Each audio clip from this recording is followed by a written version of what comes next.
muy buenos días a todas y todos. Bienvenidos al mes de la menopausia. Este mes, la Red Mexicana de Universidades Promotoras de la Salud y Menoplus, Menoglobal, que nos acompaña y que hemos generado una alianza estratégica justo para hablar de temas tan trascendentes en la salud de las mujeres y esto, un tema que muchas veces está estigmatizado, no está comunicado, no lo conocemos y a veces no es un tema que deberíamos tener en la mesa y más bien es un tema que deberíamos tener en la mesa de las familias, en las charlas de los amigos y amigas, justo para poder acompañar de manera eficiente, eficaz, amorosa y cariñosa a las mujeres en este periodo de su vida, que hoy vamos a descubrir justo algunas temáticas que son de importancia para seguir conociendo y aprendiendo a través del tema de la menopausia. Y justo nos acompaña Jennifer Brasky. Ella ha trabajado durante más de 20 años en el desarrollo internacional y en más de 20 países, justo tras vivir la menopausia temprana y trabajar con cientos de mujeres en distintas culturas. Jennifer vio la necesidad de pues, brindar más información y apoyo y con eso inició una visión global y justo fundó Menoglobal, una iniciativa para dar visibilidad a la menopausia y mejorar la calidad de vida de las mujeres. Y desde luego, en esta alianza estratégica con la Red Mexicana, justo para, a través de la alfabetización en salud, educación para la salud y la promoción de la salud, llegar a más personas a más corta edad, porque esto es un tema no solo de las mujeres y no es un tema de la edad adulta, es un tema que atraviesa toda la vida y que recordemos, entre más información tengamos a menor edad o a temprana edad, mejores decisiones podemos tomar. También nos acompaña Nancy Gertrudis Salvador, ella es especialista en informática médica, sí, información en salud y todo este tipo de cosas. Así que Nancy, Jennifer, muchas gracias por estar esta mañana con nosotros, por compartir, por sumarse y por generar esta alianza. Gracias, Antonio, y gracias por su colaboración y la visión y el liderazgo en unirse en MenoPlus y en el conocer la importancia de este tema, que, como has dicho, es increíble porque la menopausia es un tema que toca a todos, es una transición universal. Todo mujer pasará por ella. Y cuando piensas en menopausia, tienes que pensar en tu madre, en tu hermana, en tu maestra, en tu colega, en todas las mujeres que conoces, porque cada mujer por todo el mundo va a pasar por esa etapa. ¿Y qué significa eso? Eso significa que 1,2 mil millones de mujeres están o en la menopausia o en posmenopausia. Entonces, es un, estamos hablando de la mitad del mundo. ¿Y por qué yo empecé Meno Global? Y voy a empezar un momento de hablar de mi experiencia personal, porque yo creo que es importante entender las experiencias, porque cada experiencia, aunque pasamos todas, es única. Y la mía ha sido, tengo que decir, bastante difícil. Yo tenía 40 años y mi madre estaba muriendo de un cáncer muy fuerte de mama. Y empecé a sudar. Estaba riendo de mí, porque estaba sudando, no de vez en cuando. Cada media hora empecé a sudar y no sabía qué era. Cuando murió mi madre, por fin fui la doctora, era una ginecóloga bastante joven, y me ha dicho, has pasado por la menopausia. He dicho, ¿qué? Ni sabía qué era la menopausia. Y me dijo que tenía que tomar pastillas por los próximos 10 años. Y ya, aquí está tu prescripción y adiós.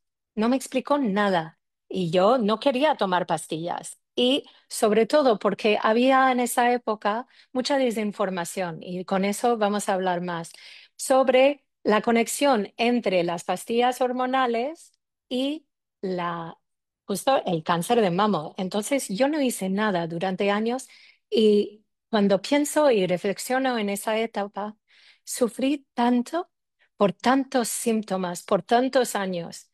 Y por fin empecé a hacer más investigación y empecé a entender qué me estaba pasando. Y lo que descubrí es que no tuve que estar sufriendo durante toda esa época, que sí hay soluciones, que sí hay cosas que podemos hacer, pero esa falta de información era tan grave que realmente afectó casi una década de mi vida. Ya llevo 13 años con la menopausia y todavía tengo síntomas, pero he pasado el momento de sufrimiento porque sé qué hacer, sé cómo manejar mi propia situación. Pero hay que imaginar que para todas las mujeres eso va a pasar o eso ya ha pasado. Entonces hay que hablarlo, hay que entenderlo. Y entonces la pregunta es, ¿cuánta gente han recibido una educación formal sobre la menopausia en la escuela? Antonio, ¿tú sabes cuánta gente? Nunca hablamos de menopausia, a lo menos en el sentido formal, nunca hablamos de menopausia. Nunca. Y tú, entonces, nunca has tenido educación, ¿verdad? No, o sea, yo recibí formalmente en la escuela, o sea, ni siquiera hemos tenido una conferencia. Cuando yo fui estudiante, ni siquiera tuvimos una charla, conferencia, comentario respecto a hablar o asomarnos a la menopausia. Yo me enteré de la menopausia cuando mi mamá comenzó a pasar por el Mm. proceso menopausiano. Pues qué suerte que has tenido. Nos vas a contar un poco igual la situación que ha tenido tu madre, porque no es solo que no aprendemos en el colegio, muchas veces tampoco hablamos en casa. Entonces, ¿cuál es nuestro punto primero? Nuestro punto primero es que la menopausia es natural. Es un proceso natural, es una transición biológico y universal y significa el final natural de la fertilidad. Y generalmente lo pasamos entre 45 y 55 años, pero el promedio global es 51. Pero en México hay un promedio más antes, de 47 y 48, por los datos que tenemos. Entonces, en México, eso significa que es una mujer que ni tiene 50 años, que está pasando la menopausia. Y en, hay situaciones como la mía que, que las mujeres lo pasan antes. Y eso puede pasar gradualmente, como una transición, o por temas de cirugía. Entonces, en una menopausia quirúrgica, la menopausia es, ¡pum!, directo. Y puede ser muy intenso y muy difícil, sobre todo si las mujeres entran en una cirugía sin saber que esto le va a pasar. Entonces, es un proceso natural, pero no siempre es gradual. Y también puede pasar a mujeres antes de de los 45 años, antes de los 40 años. Y esto lo llamamos prematura. Y y en la menopausia prematura son solo 1% del mundo entero, pero en México hay un porcentaje más alto. Entonces, estamos hablando de miles de mujeres que son jóvenes cuando eso les pasa. Entonces, punto número dos. ¿Cómo sabemos si estamos en la menopausia? Pues los síntomas van más allá de los bochornos. Y qué pena que yo no sabía qué eran, porque igual antes de empezar a sudar tanto, yo habrá, yo hubo sabido qué me estaba pasando, porque hay mucho tipo de síntoma. Nancy, ¿tú sabes cuántos síntomas hay como mujer de la menopausia? Pues depende en qué estación o del ciclo menstrual te encuentres, no nada más hablar el tema de la menopausia. La menopausia es un estado discreto, pero es todo un ciclo en donde el cuerpo, la homeostasia de las mujeres, sufre una disrupción en general durante toda la vida, solamente que es el mayor impacto al final. Entonces puedes tener, no sé cuánto en número, porque puedes tener manifestaciones cardíacas, puedes tener manifestaciones metabólicas. Entonces, si hay un número, podría haber un número mínimo, pero sí es más complejo que decir un determinado número de factores ¿Y tú, manifestaciones, ¿no? Antonio? ¿Tú tienes una idea de cuántos síntomas hay Pues definidos? yo creo que justo, ¿no?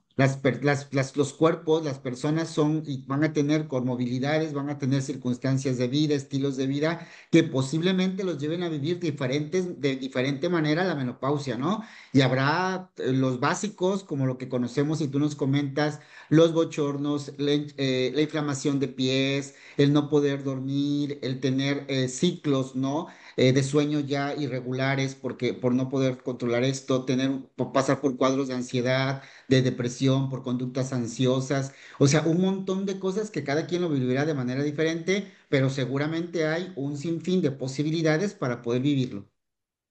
Pues sabes bastante, Antonio. Me alegro que te has apuntado a esa iniciativa. Ya veo que estás bastante educado ya.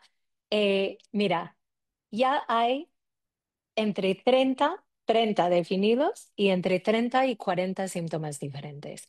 Y yo creo que la diferencia entre entender que estos síntomas están relacionados a la menopausia y los cambios hormonales es diferente a decir, es la edad. No estoy durmiendo porque es la edad. Estoy ansiosa porque hay cosas que me está pasando en mi vida. Tengo palpitaciones, entonces, igual tengo un problema y debo ir a un psicólogo porque igual eso no es normal, no sé. Hay mujeres que van a los psicólogos, a los cardiólogos, a los oftalmólogos porque tienen sequedad de ojos o al dermatólogo por cambios de la piel. Y hay, pero muchos de estos síntomas están relacionados a la menopausia. Y en México, los bochornos, que son los más comunes, afectan a más del 70% de las mujeres.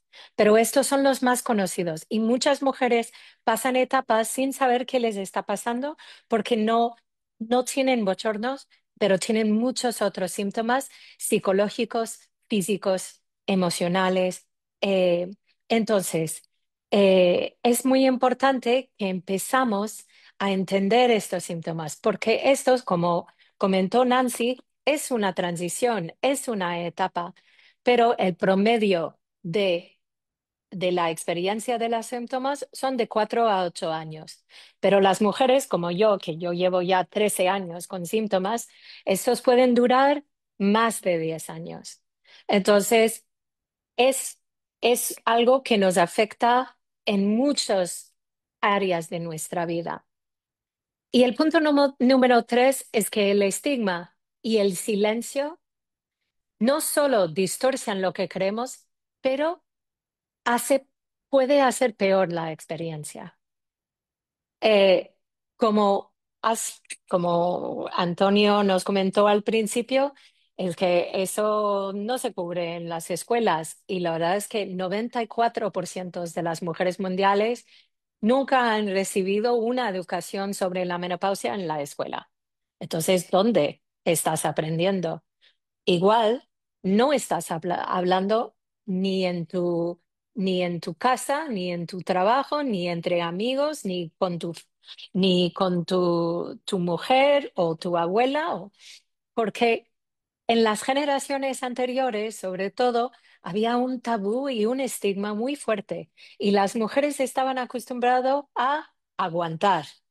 Eso es la edad, hay que pasarlo, hay que aguantarlo, hay que ser fuertes. Pero ese estigma y ese tabú y ese silencio cambia la experiencia de forma cualitativa, que la experiencia está peor, pero hasta en sociedades donde no se habla, cuantitativamente está peor. Las mujeres sufren más síntomas y más fuertes. Por eso, Menopause, por eso la importancia de hablarlo y de quitar esa vergüenza, de quitar el estigma, de quitar el tabú. Y eso llega a dónde estamos, de dónde viene esa información. Si no la estamos recibiendo en el colegio, ¿de dónde viene? Y eso viene de las redes sociales y qué estamos leyendo, porque el cuarto punto es que la desinformación lo agrava. Y Nancy, aquí está tu expertise. ¿Dónde estamos en el mundo de desinformación y falta de información y información negativa? Bueno, aquí Jennifer y bueno, quienes nos acompañan en esta sesión, lo que hay que tener presente es que un vacío siempre se tiene que llenar con algo, ¿no?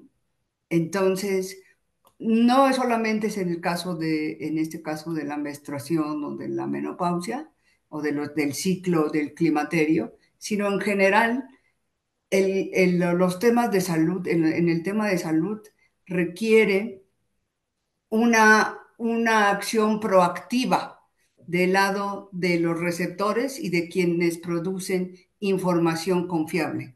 Del lado de quien produce la información confiable, estamos hablando desde los investigadores que que se ha identificado que hay un vacío desde el punto de vista de investigación, que se genere más investigación profunda con respecto al climaterio y la menopausia en la vida de las mujeres, para que eso a su vez produzca información positiva y asequible hacia los médicos y la comunidad que son los pacientes.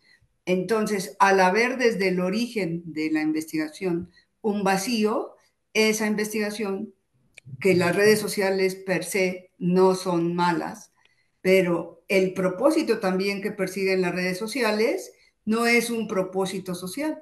Eso es lo que tenemos que tener presente cuando Mm, leemos o adquirimos información del lado de las redes sociales, que su propósito no nacieron para hacer un bien común o un bien social, sino nacieron por un objetivo económico, que eso no está eh, mal, pero comercial.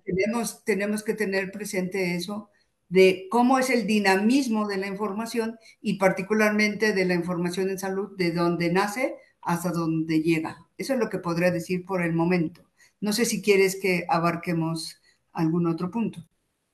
No, yo creo que Nancy, lo que estás diciendo es muy importante, es entender que de dónde viene tu información y por qué existe esa información en el público es increíblemente importante entender. Porque una cosa que ha cambiado mucho desde que yo empecé la menopausia, y no sé, Nancy, cuando empezaste tú, si tú te acuerdas cuando empezaste la perimenopausia, tu transición, y luego, ¿hace cuántos años, Nancy? ¿Tú te acuerdas cuando Yo empezaste? tengo una menopausia prematura, fíjate. Prematura también. Entonces, ajá, entonces sí, sí me he enfocado en este tema, sin embargo, también lo que por conocimiento un poco de los temas de salud, lo que siempre he procurado es tratar de llevar una vida lo más sana posible y mucho ejercicio Mm, porque todos estos desequilibrios que sufrimos las mujeres, no digo que el ejercicio sea suficiente, pero sí tu estilo, por eso ese tema de la educación en salud y algo que se llama en el concepto científico, si quieres ver, de estudio que es el alfabetismo en salud, sí, tiene un papel muy importante actualmente, siempre ha tenido un papel muy importante, pero actualmente que sí, estamos bombardeados con mucha información, sí. tiene un papel mucho mayor relevancia porque tenemos que tener una educación, o idealmente debemos de tener una educación desde muy pequeños en nuestro estilo de vida lo más saludable posible para que las transiciones que sufrimos todos los seres humanos, pero particularmente las mujeres, puedan ser eh, atendidas, no siempre, porque también ese es un tema en este caso de la salud de la mujer, que se trata de medicalizar al 100% una situación que sí es natural y que sí requiere medicamentos en ciertas circunstancias, pero hay que entender muy bien el cuerpo, hay que entender muy bien los conceptos de salud para poder comunicarte con tu doctor, con tu especialista Así de es. una manera no tan paternalista y más activa. Entonces, bueno, en mi caso, eh, creo que soy un caso gracias a Dios no he sufrido tanto, al menos por el momento. Pero sí, algo que me sorprendió es tener la menopausia prematura, eso sí me sorprendió. Sí. Y sí creo que, por ejemplo, uno de mis intereses en estar más activa en los temas de la alfabetización en salud a través de los medios digitales. Sí. No, si reflexionamos en los últimos años, cuando eso me pasó a mí, no había ni las redes sociales ni estaban tan amplios, pero no había tanta información. Yo fui a la biblioteca a sacar libros, porque en esa época había poca información, había poco acceso. Ahora es como todos estamos hablando de este tema, pero la forma que están hablando, como has dicho, Nancy, hay que entender de dónde viene. Y las redes sociales han jugado un papel muy importante, sobre todo los que se llaman los influencers, ¿no? Los actores, los políticos, los líderes, pueden tener una influencia muy importante. Halle Berry ahora tenemos mucha gente que están hablando de ese tema.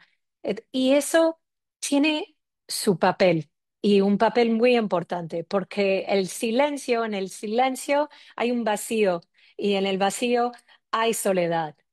Y es muy importante que empezamos a abrir y todos tenemos que trabajar eso. Pero en México hay un estudio que dice que la mitad de las mujeres creen que la menopausia no tiene tratamiento. Entonces, estamos hablando todavía y la formación de los médicos, porque estamos hablando también de si las mujeres no saben lo que les están pasando, ¿a dónde van a buscar información? Si van a los doctores y llegan a los doctores, y ese es otro tema muy importante, es que los médicos no están suficientemente capacitados en la menopausia. Entonces, solo dice que hay menos de 30% de los médicos mexicanos que se sientan capacitados. Entonces, una mujer que empieza a tener información va a su doctor y su doctor o no reconoce a sus síntomas o descarta sus síntomas, y eso pasa a muchas mujeres en el mundo porque hay una falta de educación al nivel formal también, no solo... Antonio, tú querías decir algo. Sí, justo, porque creo que lo que acabas de decir es sumamente importante. El no estar actualizados y el no estar informados desde cualquier área, porque no solamente el médico, también la psicóloga, el psicólogo, ¿no? Los que tratamos a las Mm. personas, los que estamos en contacto con las personas, cuando nosotros desconocemos la información básica de la circunstancia de vida que está en la persona, no podemos acompañar y no podemos informar de manera adecuada. Entonces, un médico, y tú lo dijiste al principio, el tema de las hormonas.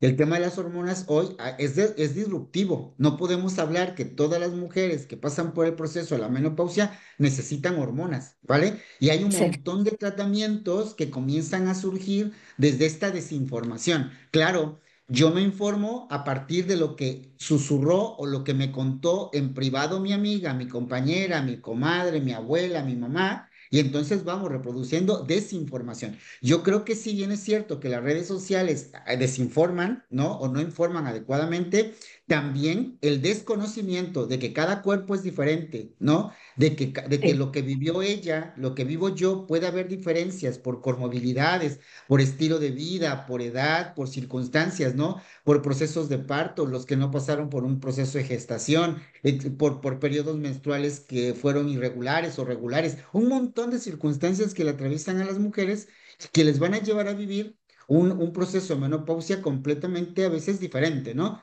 Y que nosotros, los cuerpos que no pasamos por esos procesos, ni siquiera comprendemos las circunstancias que viven porque nosotros ni siquiera hemos vivido y pasado por ello, ¿no? Entonces, fíjate cómo la desinformación se da de diferentes formas, ¿no?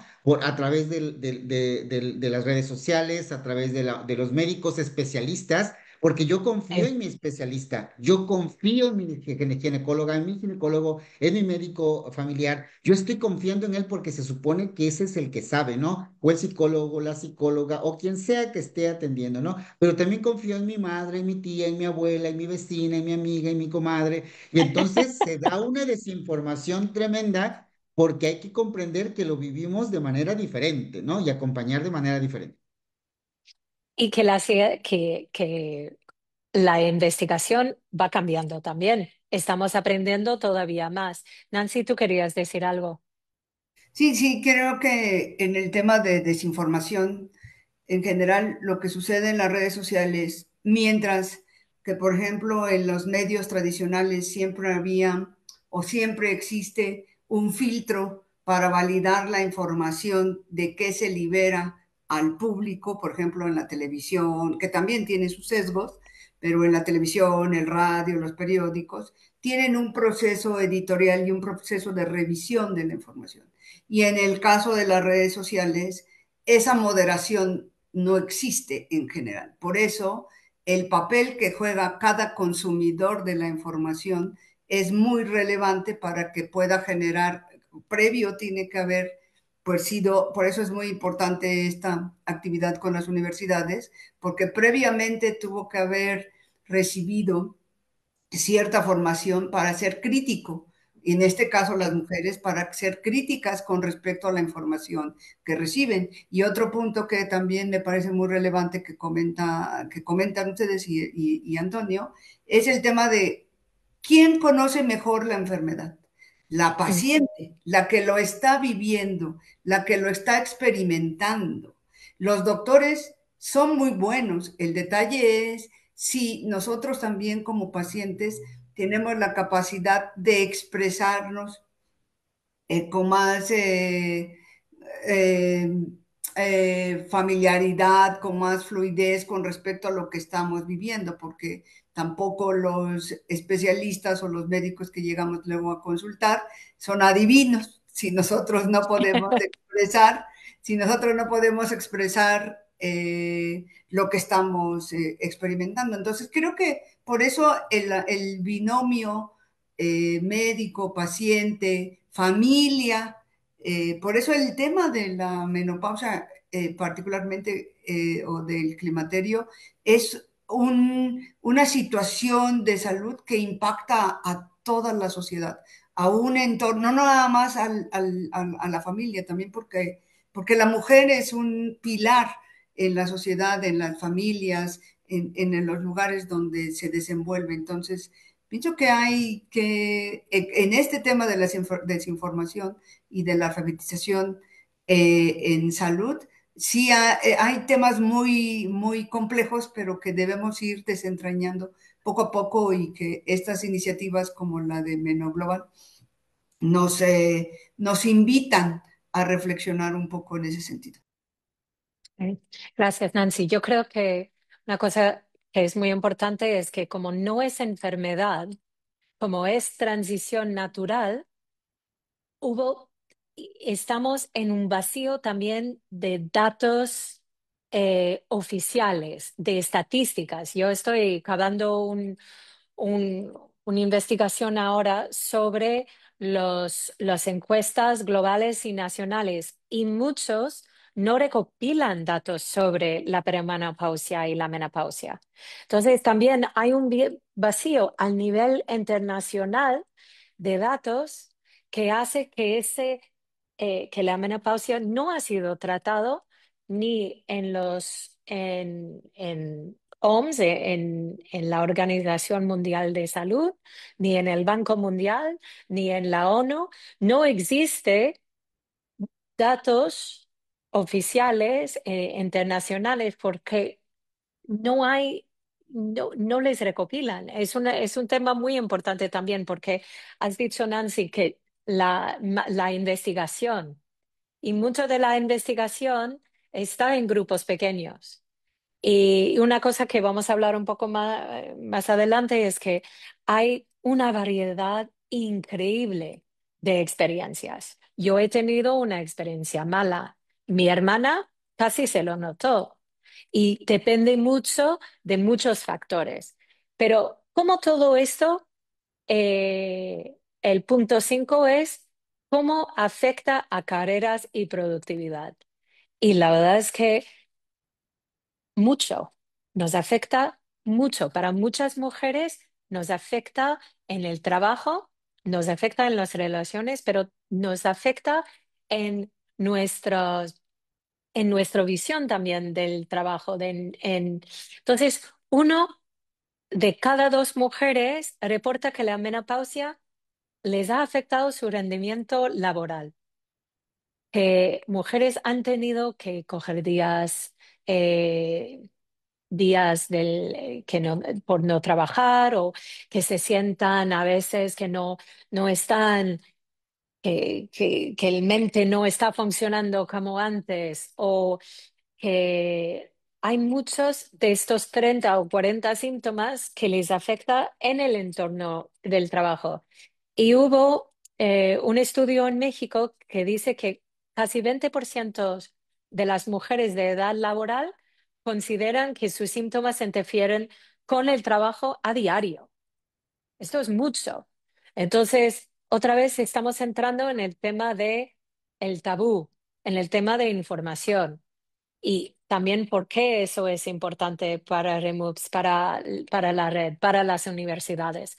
Porque no solo soy allí para educar, pero también yo me acuerdo, Antonio, cuando hablamos que, si no me confundo, has dicho que hay 38.000 empleados y la gran mayoría son mujeres, ¿no? Claro, es que justo las profesiones, o sea, por eso hablamos de promoción de la salud, ¿no? Porque yo que me estoy formando como ingeniero, el ingeniero tiene que saber de promoción de la salud y de menopausia, porque va a trabajar con mujeres, ¿sí? Así Y es. ahorita que estabas dando los datos, me vino a la mente algo, Jennifer. Las mujeres en México, su curva de éxito, voy a ponerle así éxito, aunque no es una palabra pertinente, ¿no? O de mayor productividad, cuando ya logró una posición en el empleo, es justo a esa edad, de 40 hacia más, ¿no?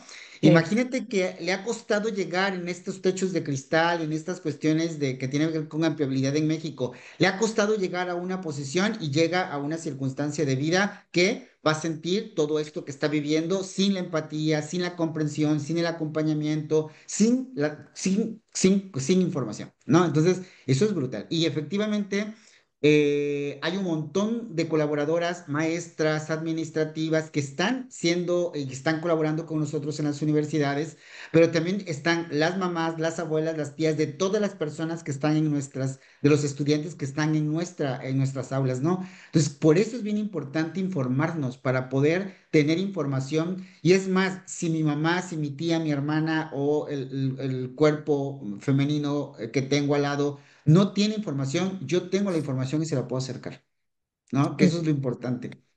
Qué visión. Espero que lleguemos a eso, ¿no?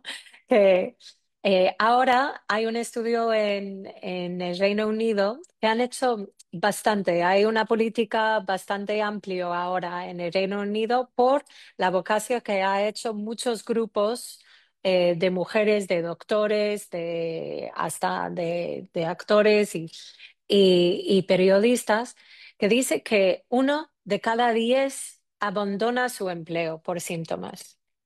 Y eso habla mucho de la falta de política del tabú en el trabajo, porque si se sientan tan afectados que tienen que salir de trabajo, cuando dices, Antonio, que están aquí en su carrera, eso una cosa que hay que hablarlo, que hay que tratarlo.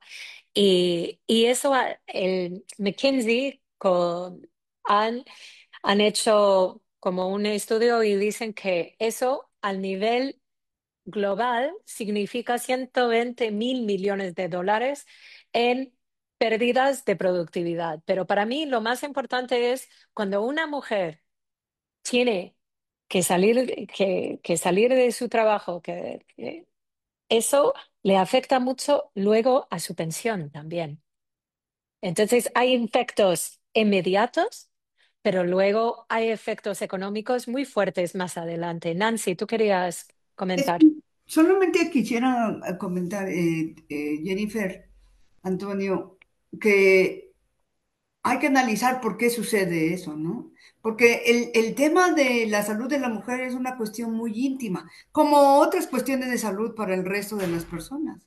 Entonces, el tema del tabú probablemente se da porque es una cuestión tan íntima, tan tuya como persona, que no es, no, vuelvo a lo mismo, no hemos sido formados para poder expresarlo de la mejor manera y que no caiga en un tabú, que no se Sí. exprese como un tabú, porque es la manera en las palabras que utilizas, la manera en cómo lo expresas, que eso pienso que puede ser en el contexto en el que te mueves, puede generar ese tema del tabú y entonces tiene una repercusión directa en la salud de la persona y de las mujeres con las implicaciones económicas que comentas, porque se ve como un tabú en la familia, se ve como un tabú en la universidad, se ve como un tabú en los diferentes entornos en los que te mueves, en la red social, ¿no? En las redes sociales, en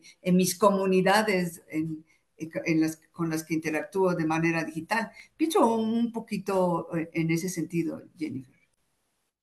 Sí, yo cuando me pasó a mí, cuando con 40 años me sentí mucha vergüenza. Yo no quería hablar de eso. Y sobre todo porque me sentí, estoy mayor. Eso está relacionado con mujeres mayores. Entonces, y para mí tenía otros temas también, que es que mi madre acaba de morir. Entonces pensé, me está pasando a mí y mi cuerpo ya, como no voy a tener más bebés, mi cuerpo me está fallando. Estamos cerrando a llave. Entonces, yo no voy a vivir mucho más. Entonces, ese tabú, esa sensación, eh, yo no le hablaba, no lo hablaba en el trabajo. Y me costó mucho, me costó muchísimo. Y veo con muchas mujeres, yo en nuestra red de mujeres voluntarios tenemos muchas mujeres que han salido, pueden estar de voluntarios porque han salido de sus trabajos. ¿Por qué? eh, por, por diagnósticos malos, por ejemplo, que tienen problemas emocionales que tuvieron que tratar de forma más seria, o porque pensaban que tenían problemas de corazón o muchos temas y han salido del trabajo. Ahora yo me siento mucho más cómodo, claramente, en hablar de mi situación y yo veo que estamos, comparado con hace una década, sí, estamos hablando, pero hay otro tema en el nivel del trabajo que es, tampoco queremos que las mujeres que han llegado a esa posición, luego estamos hablando de su falta de productividad. Y eso yo creo que en el eje laboral hay que, hay que estar muy cuidadoso de la forma que lo hablamos, de qué acomodaciones queremos. Esas mujeres ah, han tenido meses que no han trabajado porque han tenido bebés y ahora tienen sofocos, entonces no van a trabajar, van a tener días libres. Y eso hay que asegurar que el trabajo que hacemos en nuestros trabajos es es un trabajo de empoderamiento y no de cortar las mujeres y sus piernas por debajo, ¿no? Eh, entonces, el punto número 6 es que está muy relacionado, que es la cultura da forma a la experiencia. Y eso lo he mencionado antes, no solo de forma cualitativa, pero cuantitativa también. Entonces, para las mujeres en las sociedades en lo cual una mujer, cuando están más mayores, están respetados, se sientan más libres, eh, están más como mayor, que es decir, que son los líderes. En eso la experiencia está mejor. Pero en sociedades como en Turquía o en otros, donde hay mucho énfasis en la fertilidad y y en juventud, allí las experiencias están peores. Entonces, eh, eso, por eso hablamos tanto del estigma, por eso hablamos tanto de cómo abrimos las conversaciones. Es porque importa, importa en la experiencia y la experiencia importa para la salud a largo plazo también. Punto número 7, que es la salud después de la menopausia también es crítica. Entonces, estamos hablando, como has dicho, Nancy, que eso no es lo importante es cuidarse. Lo importante es cuidarse a lo largo de tu vida, pero sobre todo en esa etapa. Y este mes estamos en el mes de la menopausia, oficial de la Asociación Internacional de la Menopausia. Y el enfoque de este año es tu forma de vida, de ejercicio, qué comes, cuánto duermes, todos los temas que sabemos que son muy importantes. Porque como has dicho, Antonio y Nancy también, es que sí, hay opciones farmacológicas que para ciertas mujeres son muy importantes. Para mí, por ejemplo, tengo una menopausia muy fuerte y prematura, para mí las hormonas son muy importantes. Pero para otras mujeres, por razones diferentes, igual no es lo que necesitan. No, lo que necesitan es aprender a cuidarse, aprender a entender cómo cuidarse, por qué es importante, porque estamos llegando a un momento de inflexión donde las hormonas están afectando el futuro de tu vida. Y eso sí, las mujeres, la mayoría mueren de temas cardiovasculares. Y ese momento es un punto de inflexión en la osteoporosis, en eh, las enfermedades cardiovasculares. Entonces, hay que cuidarse durante esa época. Nancy, ¿tú querías comentar un poco sobre cómo has llegado a pensar de esta forma y has dicho, yo hago mucho ejercicio? ¿Hay cosas que haces de forma particular como has entrado en esa época? Bueno, no, en general el tema es que no lo he hecho porque entré a esa época. Lo que sí me ha dado un poco más, ya estando más en edad adulta, es en decir, yo en general hice ejercicio durante mi juventud. Cuando ya tienes más ritmo de trabajo, dejas a lo mejor hacer de un poco de ejercicio porque tienes mucho trabajo, te absorben algunas actividades, pero lo que yo he visto, lo que también a mí lo que me ha servido es eh, informarme, ¿no? Sí. Informarme de acuerdo qué es lo que me está pasando. Primero, no espantarse cuando a uno le sucede algo que no está acostumbrado, porque el tema es que vas experimentando cosas que dices, ¿por qué me sucede eso? No lo estoy esperando, no he hecho una actividad o no he descuidado tanto algunas cuestiones. ¿Por qué estoy sufriendo estos cambios? Que creo que también es lo mismo que sucede cuando pasas en la pubertad. La mujer sufre cambios y también tiene que entenderlo en sus determinadas edades. Entonces, eso es lo que creo que vuelvo e insisto, no considero que haya llevado una vida totalmente saludable todo el tiempo, pero vas tomando conciencia con respecto a eso. Y además pienso que, eh, o considero, el tema es que también los comportamientos, los hábitos de las mujeres en otras décadas van siendo diferentes a las actuales. Y eso tiene una implicación tanto también en los temas del climaterio, porque, por ejemplo, antes las mujeres se embarazaban muy jóvenes. Todavía tenemos un poco de ese reto en el caso de países latinoamericanos, pero ahora el tema de la fertilidad se está yendo Ujú. a edades más avanzadas y eso esos cambios que son que son grandes, que son grandes realmente con respecto a la sociedad, pues tienen un impacto directo particularmente en la salud reproductiva de la mujer y en los temas de climaterio. Este tema que se esté retrasando la fertilidad, o sea, de que va siendo fértil la mujer a una edad más tardía, si queremos verlo así, tiene unos cambios y tiene unas repercusiones en los temas de salud, ¿no? Entonces, te digo, en mi caso yo he buscado más o menos por estar en el ambiente de salud, va uno tomando conciencia. No quiere decir, nadie experimenta en cabeza ajena, que también eso es todo un reto.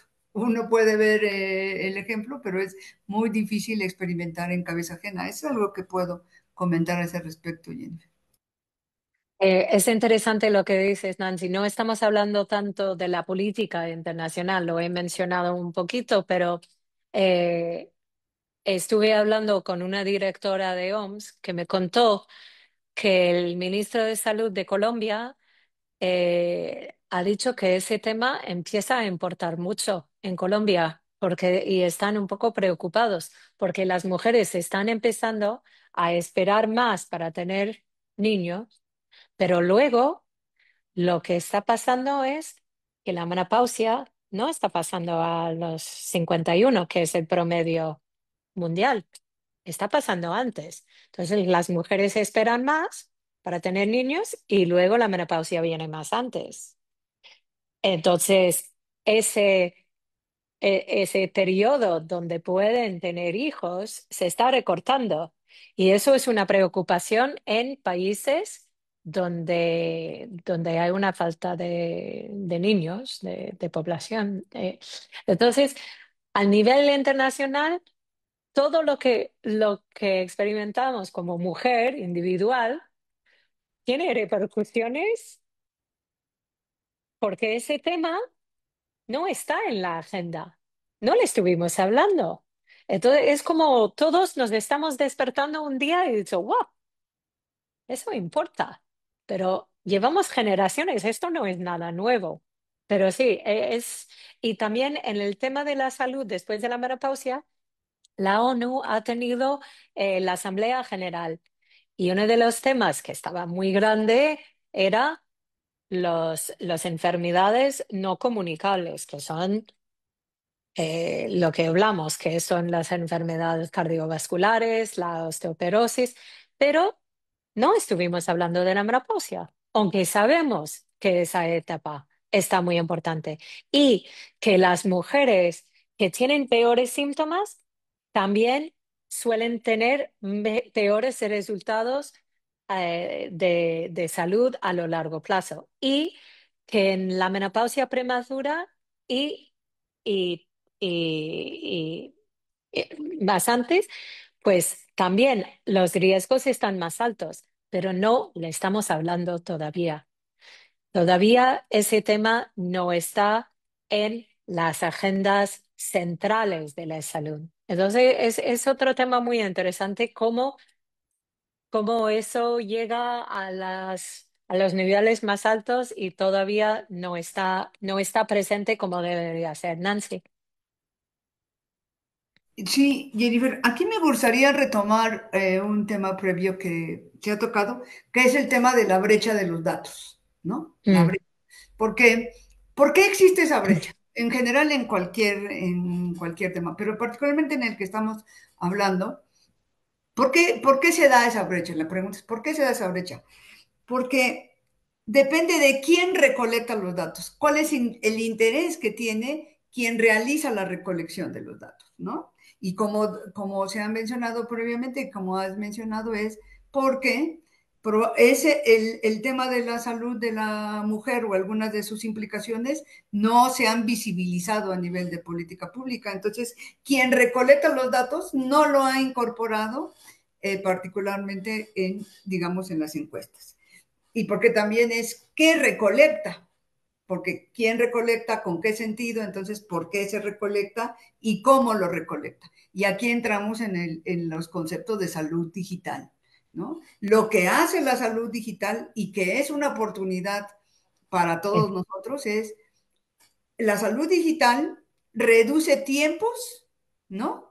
Y reduce espacios, porque idealmente no tendrías aquí el papel de la salud digital, sí me gustaría este, visibilizarla en el sentido de cómo nos reduce tiempo y espacio, la verdad es que tenemos una oportunidad enorme, todos los países, los sistemas de salud, en acercar la información y la atención a la población. El detalle es cómo justamente las políticas se van diseñando para reducir estas brechas de datos que no se dan, porque la salud digital te permite recolectar el dato de la persona en su lugar de trabajo, en su ambiente familiar, en sus contextos de ejercicio o de esparcimiento. Entonces, creo que ahí tenemos una gran oportunidad al mismo tiempo que tenemos un gran reto como sociedad, también tenemos una gran oportunidad porque los medios, la tecnología actualmente la que tenemos disponible nos permite, nos habilita, ¿no? Pero bueno, sí hay una serie de acciones que hay que alinear para que esto se dé y se pueda reducir, ir contribuyendo a reducir la brecha de la desinformación y el tema de el monitoreo continuo de las personas y particularmente de la mujer en estos periodos críticos de su vida. Pues voy, justo hoy he terminado de revisar nuestra investigación, entonces voy a compartirlo. Poco a poco vamos a sacarlo por el mundo y es muy interesante todo el tema de datos, Nancy, y cuáles son las oportunidades ahora con la inteligencia artificial, con la telesalud, con todo eso.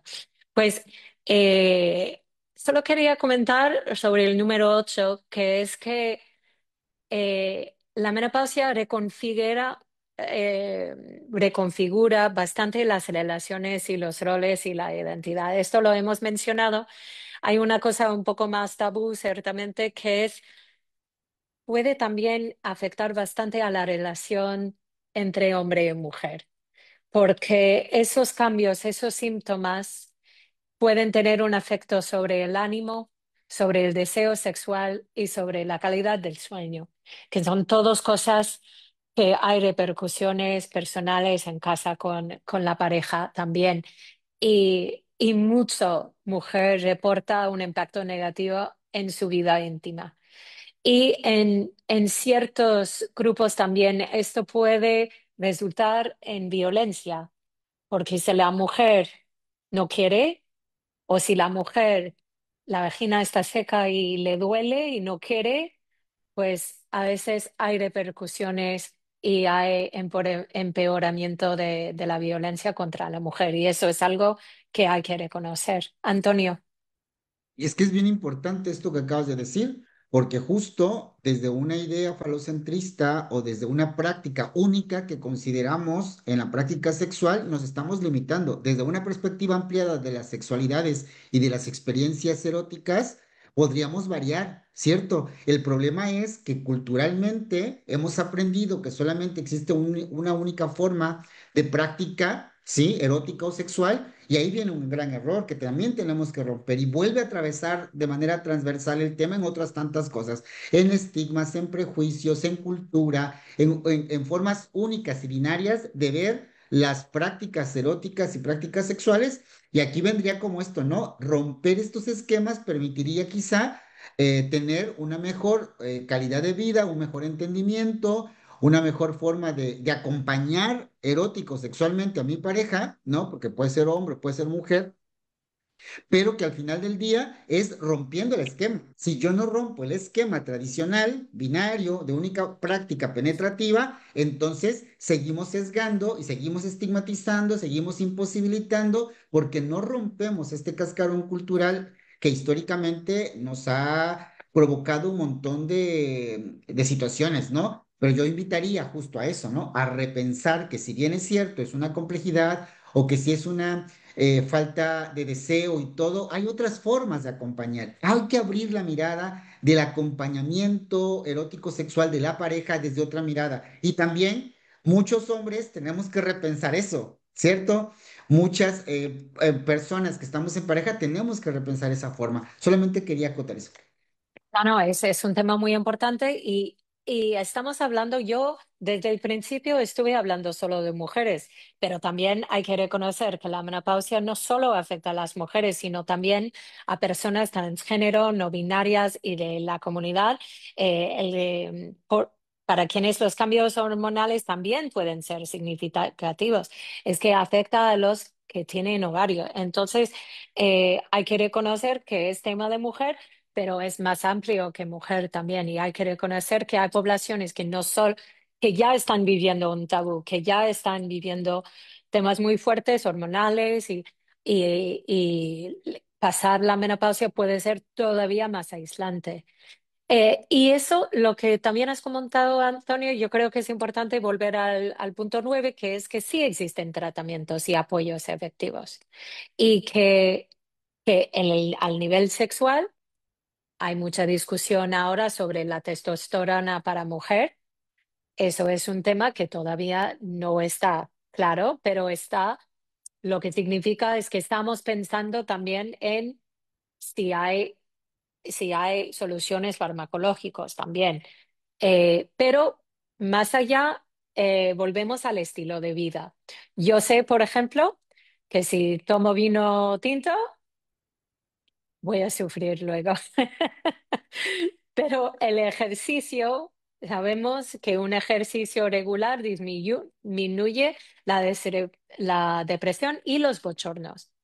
Y, y también hay estudios que hablan del, por ejemplo, el linaza, los frijol de soja. Hay también opciones más naturales de comida, de forma, que son importantes. Pero otra vez volvemos a lo mismo, que es hay que buscar información, hay que de verdadero, y hay que saber dónde buscar esa información. Entonces, estamos acabando y quería decir que mi punto 10 es que hablar de ello lo cambia todo. Lo vi conmigo, lo vi con mis amigos, lo vi con mis amigas, lo vi con mi pareja, lo veo al nivel de la política pública, lo veo cada día que trabajo con este tema. Lo más que lo hablamos, lo más que rompemos el silencio, más cambiamos la experiencia y las vidas. Y hay que empezar, como hablamos, hay que empezar muy temprano de forma oficial en, al nivel educativo, pero también informalmente también en charlas así, y por eso empezamos MenoPlus, para ampliar información, para ampliar las voces, para hacerlos más altos y para abrir todas esas discusiones, para romper el tabú y abrir caminos a educación en escuelas y universidades, en las políticas públicas, en espacios de apoyo comunitario, y en universidades que pueden liderar, porque allí es donde estamos capacitando a las generaciones futuras. Entonces, otra vez, agradezco mucho, Antonio, a la asociación que tenemos, y a tu liderazgo personal, al liderazgo de la red, por poner ese tema en la mesa y abrir esas discusiones. Muchísimas gracias. Y bueno, sin lugar a dudas, la Red Mexicana tiene un compromiso con todas las profesiones, desde la atención primaria de salud, desde la promoción de salud, desde la alfabetización en salud, y generar estos convenios y permitirnos sumarnos a proyectos globales, creo que nos beneficia a todos y a todas. Yo quiero hacer un resumen de lo que fui anotando de lo que tú nos vas compartiendo para tenerlo al final, como que la menopausia es un proceso natural, que eso lo debemos comprender, que está lleno de estigma, el tema aún no se habla y sigue siendo un estigma, que si bien es cierto, hay una gama de sintomatología, como tú lo comentaste, mínimo 30, máximo 40 identificados, ¿no? Que cada persona lo va a vivir de manera diferente y que mucho va a depender del estilo de vida de las personas, ¿no? Que existe un montón de desinformación, como lo comentaba Nancy, lo comentabas tú, y tenemos que generar las estrategias para seguir informando y que las personas aprendamos del tema, que hay un impacto impresionante de la menopausia sobre el desarrollo profesional de las mujeres y que tenemos que dialogar y seguir platicando al tema, ¿no? Que la cultura determina la experiencia, eso está increíble, creo que eso es algo que debemos tener con claridad. Y cuando hablamos de cultura, no solamente hablamos de un país, hablamos de una familia, hablamos de una colonia, hablamos de una comunidad. Y es que en comunidad la cultura determina una institución, un departamento. Si yo dirijo una escuela, si yo dirijo un departamento, si yo convivo con una familia, eso también, ¿no? La cultura determina la experiencia. Y bueno, hacer un reconocimiento de cómo estamos viviendo, eso es algo interesante, ¿no? Cada persona y cada mujer lo está viviendo de manera diferente.